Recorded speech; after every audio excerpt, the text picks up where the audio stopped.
Hello and welcome to the Paradigm Shift, Conquering Fear and Aligning to the Awakening. I'm your host, Saenz, and with me this segment is Suzanna Axisa. Welcome. Hello. Hello. And I just have to explain, don't I, that I'm holding my hand over this earpiece because if I don't, watch what happens. Boing, and I have an African, the earlobes that have special earrings in them to stretch them and stretch them. It's simply because this broke just before coming on air with you. So it's got sticky tape on it on my hand. Just sticky tape it to your head. That would be too painful. And again, I realize I did not give the justice to your name. Axisa. Axisa, well done. Thank you. Top mark, that woman. So, Susanna, will you please share with us how you got to what you do and how you got to where you are today? Because our life's journey really does take us on an amazing path, and then we'll get into all the other conquering fear stuff after that.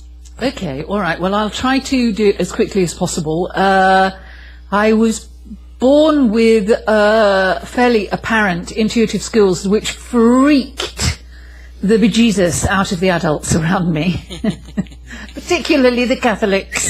Yes. And so I very quickly learned to do without it, spent the next 35 years without it, denying it, becoming an interim manager, management consultant, corporate troubleshooter, really. And then at the age of 40, I had a heart attack and then got serious about my spiritual growth, really. It's not that I wasn't before, but I was too afraid. So it really slowed things down a lot. Mm-hmm. After the heart attack, it became pretty clear that I'd been leading my life in a way that was doing its best to kill me. So I thought, okay, well, I obviously haven't got a clue how to live my life in a healthy way. So I'm just going to give up rowing my boat and hand it over to the powers that be. And as part of that, I would go to for a channeling session with one of my teachers, my metaphysics teachers. Every 6 months, I would have a physical checkup. Obviously, I needed it after the heart attack. And I would also have a spiritual checkup. And once the Ascended Masters who were being channeled had got me to a stage where I could stop crying out of a profound sense of unworthiness of their love, then they started to get a little cheeky.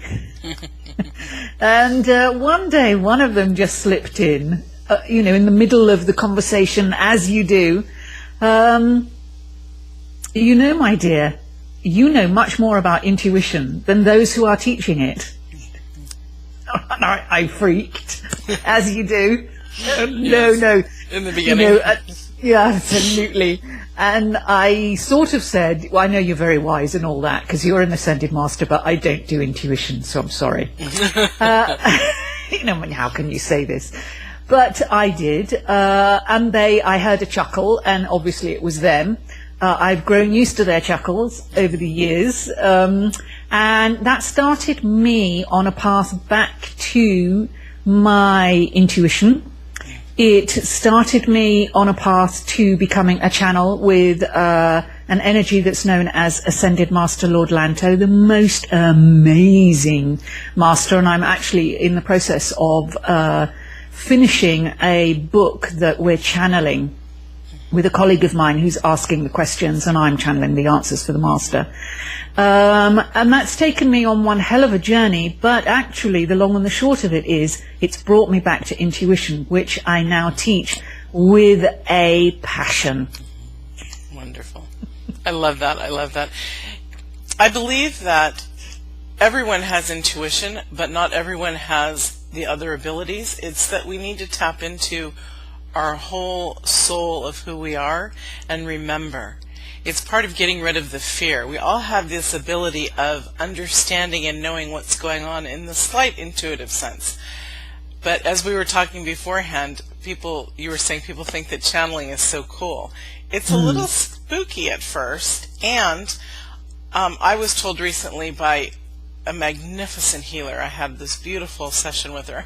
Here we are going off on a tangent, but this is really important. I was just thinking about how in this summit, Conquering Fear, we wanted aspects of different avenues that bring fear that are absolutely spiritual and beautiful. So this is perfect. She was telling me who I channeled, and I said to her, I do. I don't think so, not yet. Because I'm not sure that I really want to. And then I have to step back and say, it's probably not my choice because I've channeled other things, and I love it. I love just feeling the divine coming through me and speaking. So anyways, it's interesting. What is your take on intuition? Do you believe that everybody has it, it's just not developed? And do you believe that, or do you believe that everyone does not have it? I'm not talking about all the abilities. I'm just talking about the first one of intuition, understanding and feeling. When somebody's calling on the phone, you know who it is ahead of time. Oh, so-and-so's calling, and then the phone rings. I used to do that as a child. I was called a witch, so, people were afraid of me too. And it's not fun to be called a witch, because there's not an understanding. What's your take on this, honey?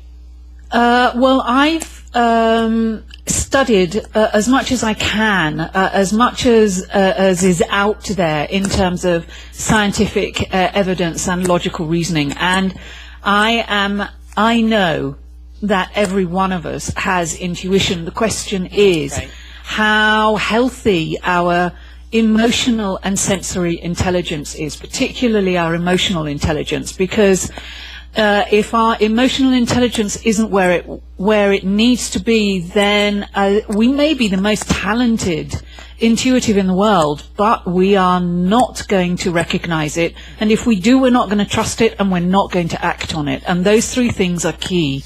And so, yes, we all have intuitive intelligence, but it needs other intelligences to be healthily developed before you can do those three things: recognize it, trust it, and act on it. Okay.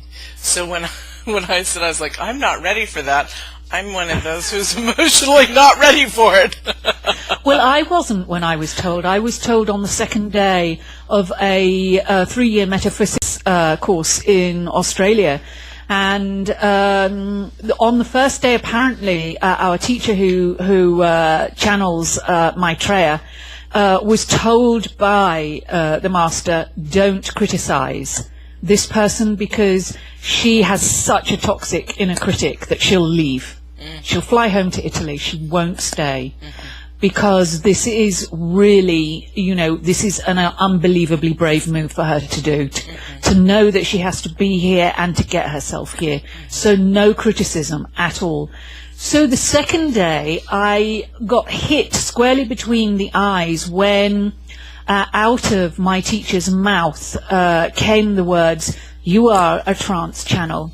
And that freaked me for a month. I cried for a month, and then I'm a great pragmatist. So I just dried the tears and said, if you've got this gift, what do you want to do with it? Well, the answer's obvious. I want to learn to use it as well as possible.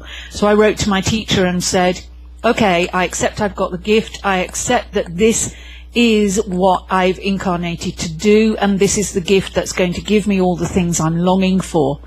And so my question to you is, do you know anyone in Europe who would teach me? And she said, no, I don't, but I've been told by the master that I have to come. So she came to Europe. She actually came to Holland, put a 5-day channeling course together. And I have to admit, I didn't learn anything from it. I don't think you do.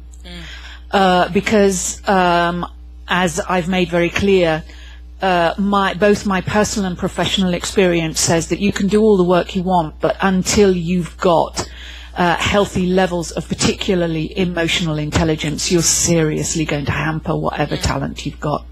But having said that, I did go a bit haywire for a year, and then I practiced every single year, every single day, a minimum of once and a maximum of 5 times a day, I'd pick up my digital recorder, speak into it, transcribe the words into a journal, and then watch what was happening.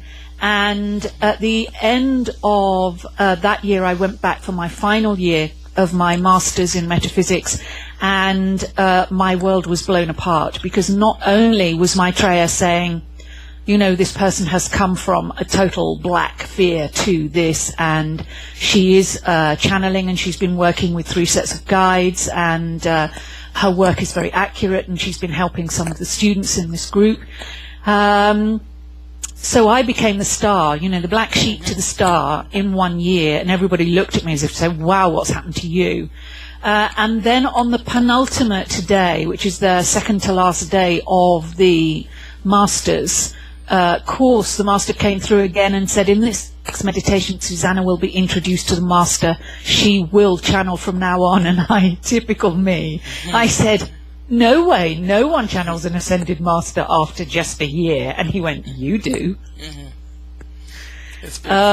So I think, you know, I think if you've got the gift and you've given them the okay. I mean, I know that at soul level I gave them the green light.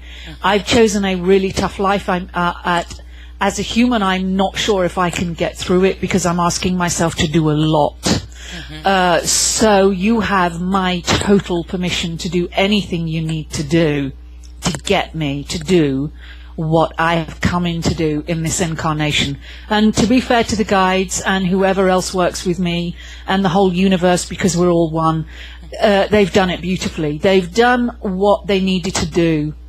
And so I did channel the Master, even when I had a lot of healing to do still.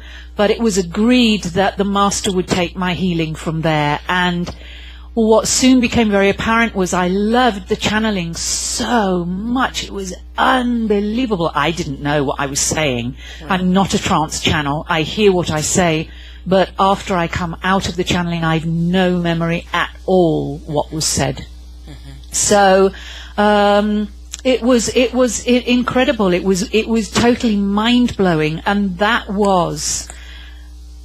sort of hooked me by the nose. It was the carrot and stick situation, and that was the carrot. This is so mind-blowing, I don't want to do anything to mess it up. So I got, you know, held by the nose and led by the nose into heavy-duty healing, but always totally protected. It's beautiful. It's really amazing. I'm so grateful that you're here with us. Now, you also go to Norway. What is that about? Well, I used to travel all over the world, and as you'd expect from a master who is a Chinese master and who was in a previous life Lao Tzu, the father of the Tao, the Asians love the Master. He and Kuan Yin are the only masters that in the pantheon of Asian gods and deities don't criticize. They're just unconditional love.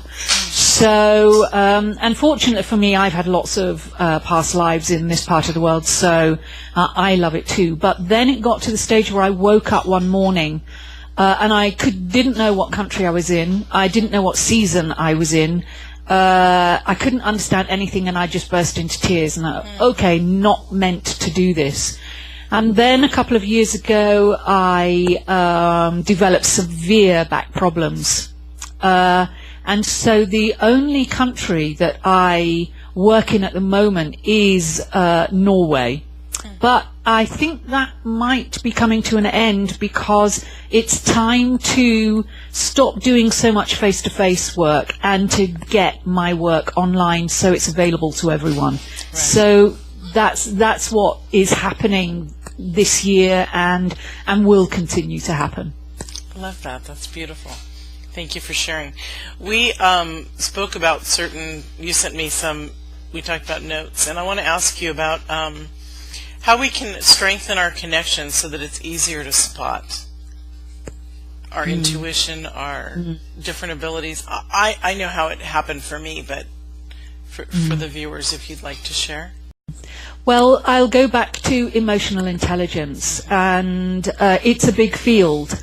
You know, it comprises self-awareness, self-acceptance, And there's usually for most of us quite a bit of work to be done there, but it needn't all be hard work. I have a 2-year Master of Intuition course where I go from the A to Z of intuition, and the first year is spent, if you like, doing left brain stuff, the rational, logical, cognitive stuff. And the second year is spent doing the sensory, the right brain, creative, holistic stuff. And why do I do this? Simply because it was very clear from the master that to make the most of whatever intuitive talents you have, and there are any number of intuitive talents out there, and any number of ways in which this gift can be used for everyday practical living, not just as a caring professional. It was very apparent that the cognitive stuff should be done first, so that when the sensory stuff was done and people really did start to connect and trust and act on their intuitive knowings or messages, then they really would trust it and act on it. Because what we discovered was, through me, was that once you really start to play with your intuition and you start to use it seriously, your fears kick in so big time, and they can derail you so quickly. And so you need to develop techniques, really, to be self-compassionate with yourself, to deal with your inner critic, to get back to your center. One neuroscientist calls it stepping to the right. So I think that there are things that are very, very, very useful for you to learn, that are very life-enhancing, very empowering, even if you don't go on to do any of the intuitive stuff. But just upgrading your emotional intelligence just clears so many of the blocks to your intuitive knowings. And then when you do the sensory stuff, that's when most people have fun, but some people can be completely terrified by the way they perceive this leaving all the left brain behind and stopping asking questions. And so for some people that can be much more difficult for them than actually doing the left brain work. And it's not until they learn, look, this is a zigzag between both hemispheres. That's how your intuition works and is most potent, is you zigzag between the logical sequential reasoning and the holistic leaps of knowing. It's amazing because there are so many people who are so much just into their brain, and we hear a lot, drop to your heart, drop to your heart, drop to your heart. And so when you do drop, that's when you can start to feel a lot. That's where your senses are feeling, and your soul and everything, when you get out of your brain. And I think, and I've seen it, where people just can't understand abilities of others when they live just in their brain. Yeah, it's true. But then unfortunately, I tend to see also a lot of clients, they don't last long with me, because obviously clients self-select, but they see the channel and they hear the wisdom and feel the energy and want to stay in the right brain. And they don't understand and are in some way, it's almost as though they have an allergy towards the left brain and they're missing so much. So it's very easy to see when people are either too left brain dominant or too right brain dominant, because both create difficulties. And that's why I think balance is indispensable to healthy intuition. Absolutely. I think you're amazing. Thank you. Well, I had a great teacher. I really have. Yeah. It's beautiful. If we look at it, often I ask my right brain clients, how does your intuition, or how can it come up with the right answer for you time and time and time again by constantly taking these holistic leaps? Mm-hmm. You know, it's because it's using your experiences, not just your dreams, mm-hmm. but your life experiences and your cellular memory, but it's using your left brain. It's using what you've learned, because this is not a haphazard thing, intuition. When it works, it is so spot on. Mm-hmm. Right. So I think it's a combination of left brain, right brain, and universal wisdom. I was going to say universal wisdom because at least that's how I saw it. I never thought about how you've studied this for so long and you teach it, so that's why you understand the left brain, the right brain. I always just thought it was, from the universe, from the divine is how it came. But then we're part of the universe, aren't we? So all of our experiences add to that. That's why we all have the ability to do this if we tune in correctly and the desire is there. And yeah. It's amazing. Now let's talk. We're going to shift to, you have a free gift for everybody. Oh, I do, and I'd forgotten that. Yes. Oh gosh, look, I'm having such fun with my head. They're desperate to slip off my head. I'm getting too excited. I have to calm down. This is fun. Okay, the free gift that I have is it's actually not free. I have a series of what are called conversations with the master, and these are conversations that I channel between clients and friends who want to ask the master questions around a theme, like relationships with parents and how they can be difficult, relationships with our children and as parents ourselves, relationships with our intimate partner, health, and so on and so forth. And they are on my website. They last about an hour, and they cost 8 UK pounds. And I'm going to give you a code, which is FEAR. And if you go to my website and you choose to buy some or one of the conversations with the master, you key in the code FEAR, and instead of paying £8, you get it for £2. Mm. And you can buy as many or as few as you like. And also, for the first person to contact me, at Suzanna@thegapcoach.com, you will get an hour's free coaching session with me, and that's a double act between myself and the master.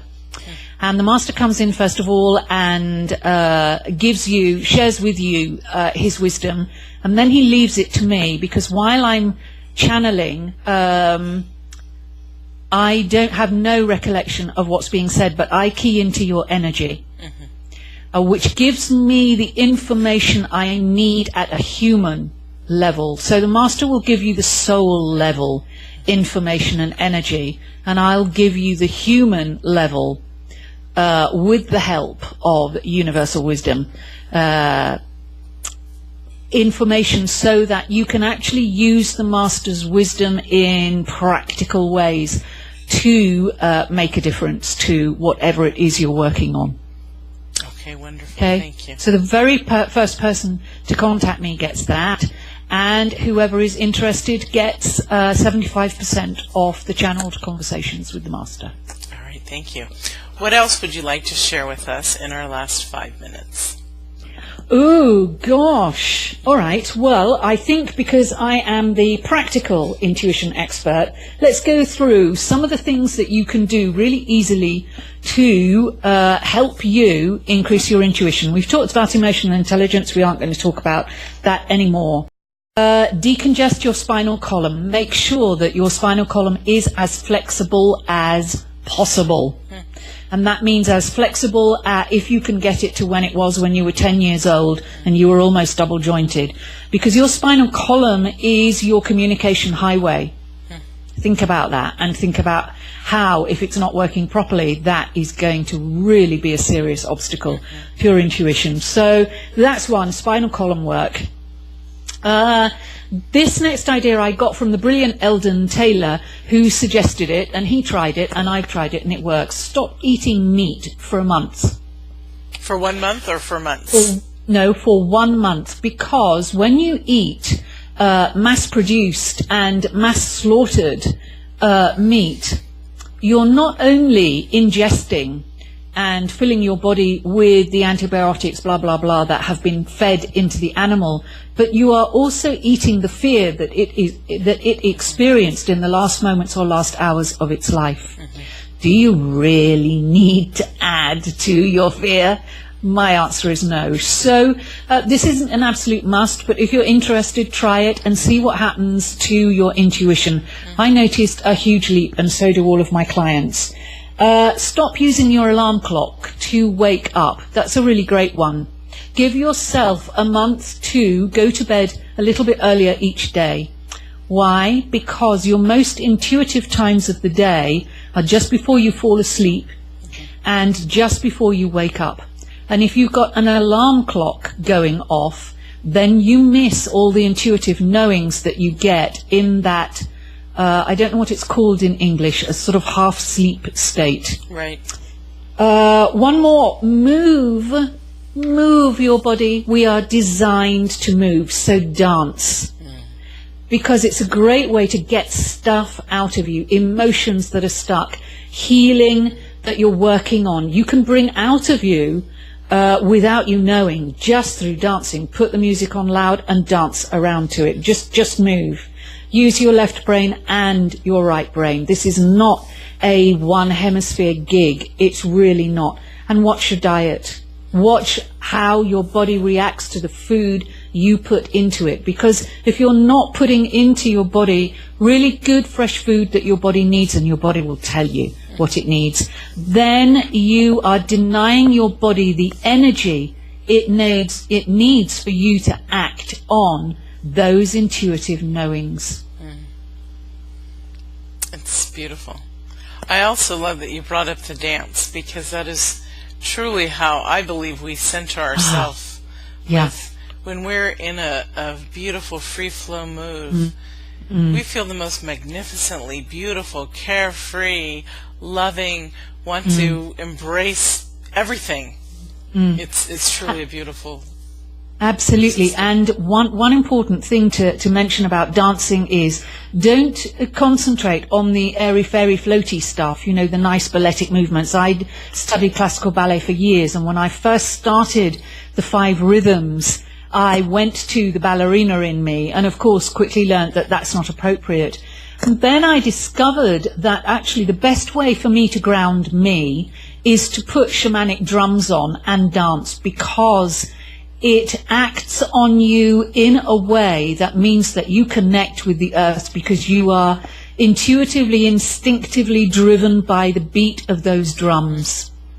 And the more grounded you are, the more open your crown chakra becomes, and the more you have a connection that is the perfect form of connection, where you're just a tube, a hollow tube connected to above and also to below, that's perfect for intuitive knowings, wisdom, channeling, however you want to use it. That's beautiful. I'd also like to say, if you're not afraid of people commenting on you, you can download that to your headset, you know, and listen to it privately. Go out into the yard, do it at night when the beautiful moon is out. Ground your feet on Mother Earth and feel the beauty of our planet, our universe around us.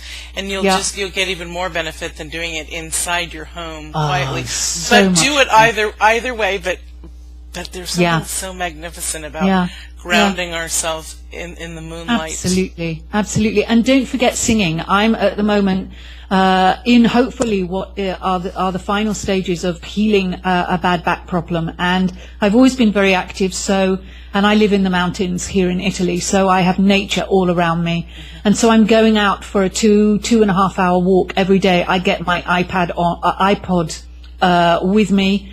I put on, at the moment I'm into Eric Clapton again, and I put him on at full volume, and I sing to my heart's content. So all of the mountain bikers who are training cycle past me, and a load of them stop because they've never heard anyone walk and sing, at the same time. But it's enormously grounding for me, and it's blissful. So remember the small child, remember the things you did just for fun, and do them again. I'd love to do my morning walks while I'm singing too. That is so funny you said that, because I'm I don't care what anybody thinks. I feel beautiful. Absolutely. I feel connected. It's lovely. Wonderful. Actually, I've had 2 fantastic experiences in the last 3 days, and that's runners have been running past me and then doubling back,